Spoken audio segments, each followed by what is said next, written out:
Hello guys, আসসালামু আলাইকুম। আমি এখন দাঁড়িয়ে আছি চাঁদপুর মতলবে আমার গ্রামের বাড়িতে। আজ যেহেতু শুক্রবার, জুমার নামাজ আদায় করে দুপুরের খাবার শেষ করে আমরা বেরিয়ে পড়ি আমাদের গ্রামটি দেখার জন্য। আজ আপনাদের সামনে পরিচয় করে দেব আমাদের গ্রামের সৌন্দর্যগুলো। বন্ধুরা, আমি গ্রামে আসার পরে আমার যে ছোটোবেলার বন্ধু, উনি প্রবাস দীর্ঘ 3 বছর পরে ছুটিতে এসেছে। আমি এসেছি মূলত তার সাথে দেখা করার জন্য, পাশাপাশি গ্রামের সৌন্দর্য উপভোগ করার জন্য। আসসালামু আলাইকুম রহমতুল্লাহি ওয়া বারাকাতুহু। বন্ধুরা, আমরা এখন যেখানে দাঁড়িয়ে আছি তারই পাশে হচ্ছে আমাদের গ্রামের কেন্দ্রীয় কবরস্থান। কবরের পাশে আসলে আমাদের পরকালের কথা মনে পড়ে যায়, কেননা আমাদের প্রত্যেকেই কোনো না কোনো একদিন এই মৃত্যুর স্বাদ গ্রহণ করতে হবে। আর যেখানে আমাদের চিরস্থায়ীভাবে বসবাস করতে হবে সেটা হচ্ছে কবর। যার কারণে প্রতিটা মানুষকেই কবরের পাশে এসে দাঁড়াতে হবে। আমাদের আত্মীয় স্বজন যারা মৃত্যুবরণ করেছে, নামাজ পড়ে তাদের জন্য দোয়া করতে হবে। আল্লাহ তাআলা যেন তাদেরকে জান্নাত নসিব করেন। আমরা প্রায় সময় আমাদের দুনিয়ার কাজকর্ম নিয়ে ব্যস্ত হয়ে যাই, মৃত্যুর কথা আমাদের মনেই পড়ে না।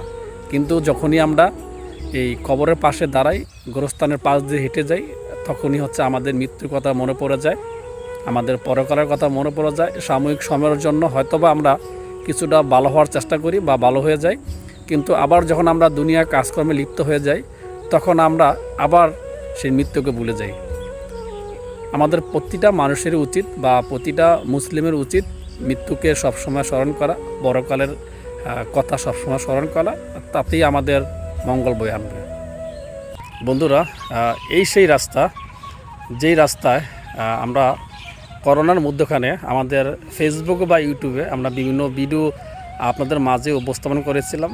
সেটা শর্ট ফিল্ম হোক বা গ্রামীণ ব্লগ হোক, আপনারা দেখতে পাচ্ছেন যে গ্রামের মেঠোপথ সেটি আমাদের জমির পাশ দিয়ে বয়ে গেছে।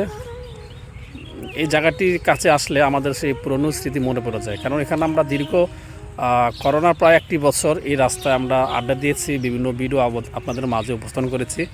আজ সেখানে এসে বা সেই রাস্তা দিয়ে হেঁটে যাওয়ার সময় আমাদের সেই পুরনো স্মৃতিগুলো খুবই মনে পড়ে গেল। বন্ধুরা, আমরা সবাই এই গ্রামেই বেড়ে উঠেছি বা এই গ্রামে আমরা পড়াশোনা করেছি, বাট কর্মের তাগিদে বা জীবনের তাগিদে আমরা একটা সময় এই গ্রাম ছেড়ে কেউ প্রবাসে চলে যায় বা কেউ শহরে চলে যায়। তেমনি আমাদের যে বন্ধু মামুন, সে তার জীবনের তাগিদে বা কর্মের তাগিদে পরিবারকে হাসি খুশি রাখার জন্য একটা সময় সে প্রবাসে চলে যায়। আজ সে প্রবাস থেকে আবার গ্রামে এসেছে পরিবারকে দেখার জন্য বা বন্ধুবান্ধব আত্মীয়স্বজন তাদের সাথে দেখা করার জন্য। আমরা তার মুখ থেকে শুনবো গ্রামে আসার পর তার কী অনুভূতিটা। তো আসলে বিগত 3টি বছর পরে আমি এই বাংলাদেশে আসছি বন্ধুবান্ধব আত্মীয়স্বজন ফ্যামিলি সবাইকে দেখার জন্য। তো আসলে খুব ভালো লাগতেছে এই দেশে আইসা সবার সাথে ঘুরা, আসলে খুব আনন্দ লাগতেছে আমার, আমি অনেক খুশি। আমাদের এই ছোট্ট ভিডিওটি আমরা এখানে শেষ করছি। সবাই ভালো থাকবেন। আল্লাহ হাফেজ।